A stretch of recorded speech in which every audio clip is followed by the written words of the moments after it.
students of ninth class. My today's topic is Coach Driver, written by Padma Sachdev. So, dear students, let us try to understand first of all the title of this poem, Coach Driver. So, let's start to explain the title of the poem, Coach Driver. Coach Driver is composed of two words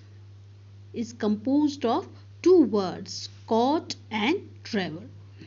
Court means a strong open vehicle with two or four wheels, typically used or carrying loads and pulled by a horse or any other animal.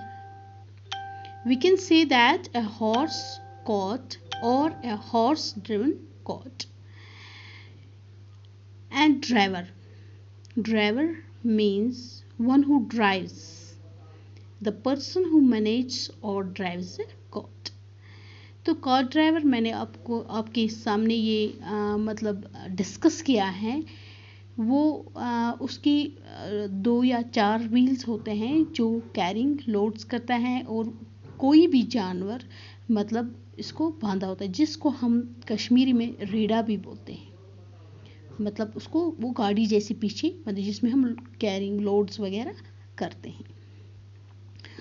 So that is the title caught driver. So let us start the introduction about Padma Sachdev, who has written this poem. Padma Sachdev means ये एक female शायरा थी, a poetess. Padma Sachdev, born on 17th April 1940, a prominent Dogri poet and short story writer. Her writings have given a new facelift to Dogri literature. जो पद्मा सचदेव थी वो born हुई 17th April और बहुत ही famous prominent here means important famous Dogri शायरा थी. तो और शॉर्ट स्टोरी राइटर मतलब बहुत सारी राइटिंग्स उसने की है शॉर्ट स्टोरी की. तो उसकी जो राइटिंग्स थी वो ज़्यादातर उसने अपनी लैंग्वेज में डोगरी लैंग्वेज में regional Dogri is a regional language that spoken in Jammu region Dogri language में लिखी थी. She has been widely read and acknowledged in the literary circles. She has written about women, related subjects, nature and human emotions. ज़्यादातर उसने women's के बारे में related सब nature के बारे में और ह्यूमन इमोशंस के बारे में जो उसकी राइटिंग थी उसके अबाउट मुतालिक लिखी हैं. Her poetry is intensely emotional. Intense here means with extreme force or strength. So intense is an adjective and intensely is an adverb. मतलब उसकी जो बहुत ही गहरी मतलब इमोशनली जो उसकी पोइट्री थी जो इसकी शायरी थी बहुत ही इमोशनल मतलब थी. She has awarded 1971 Sahitya Academy Award for her collection of poems Meri Kavita, Meri Geet. Her short stories have also made a mark in the field of Dogri literature.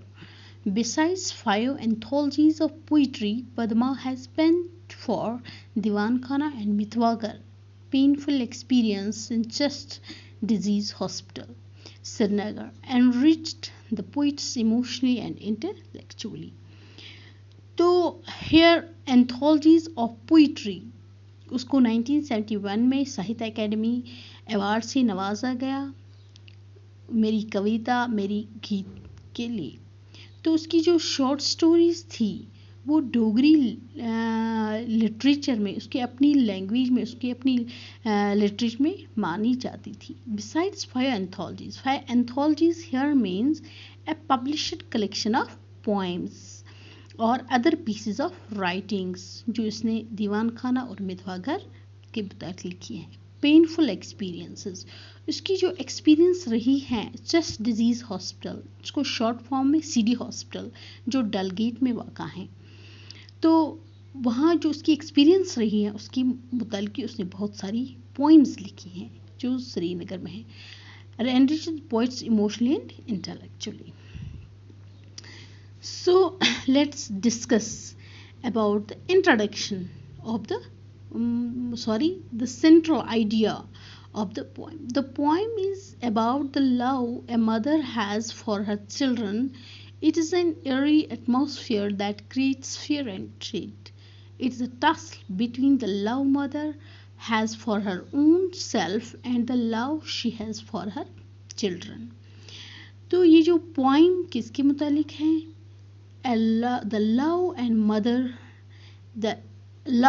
a mother has for her children, मतलब अपना एक माँ का प्यार अपने बच्चों के लिए, चाहे वो मतलब ए मदर में भी ए ह्यूमन बीइंग, चाहे वो ह्यूमन बीइंग हो, चाहे वो बर्ड हो, लेकिन मदर हो, चाहे वो एनिमल में कोई माँ, चाहे ये फीलिंग ऑफ लव जो है ये in every case remains the same, चाहे कोई भी हो, चाहे ह्यूमन बीइंग में हो, चाहे कोई माँ मतलब एनिमल्स में हो, in every case the feeling of love is the same.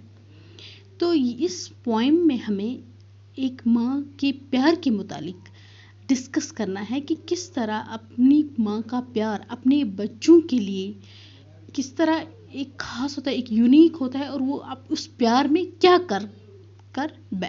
क्या मतलब करके बैठती हैं। इसी मुतालिक हमें ये पोएम में इस पोएम को पढ़ के हमें ये जवाब मिलेगा। It's a tussle between the love mother has for her own self and the love she has for her children. ये जो मतलब इस पोएम में हमें बताना है कि किस हालत में, जिस हालत में मतलब इस माँ का प्यार जिसको लगता है कि किस हलचल में, किस संघर्ष में वो पड़ी हैं, किस हालात में वो पड़ी हैं, जहाँ उसको अपनी जान का खतरा भी है और अपने बच्चों का खतरा भी है, लेकिन वो किस तरह मैनेज करती हैं कि किस तरह वो अपने बच्चों को बचा पाती हैं, जो इस फियर की वजह से, इस खौफ की वजह से जो पूरे जंगल में छाया होता है, तो उसको अपने बच्चों की फिक्र रहती है। बच्चों को बचाने के लिए उनको कोई नुकसान ना पहुंचे, उसके लिए कितनी संघर्ष में होती है, कितनी कोशिश वो करती है कि उनको कोई नुकसान ना पहुंचे। तो ये जो इसका सेंट्रल आइडिया है, इसका जवाब देने के लिए हमें इस पोएम को पढ़ के हमें मतलब पता चलेगा कि किस तरह वो अपने बच्चों को उस मुश्किलात से बचा लेती हैं। ये जो फीलिंग ऑफ फियर है, जो इसके मतलब उसका डर जो रहता है, वो उसकी फीट को पैरालाइज कर देती है, उसको पैरालिसिस हो जाती है, और फाइनली मतलब जो बुलबुल होता है it's not enable to fly, वो उड़ने के काबिल नहीं रहता है।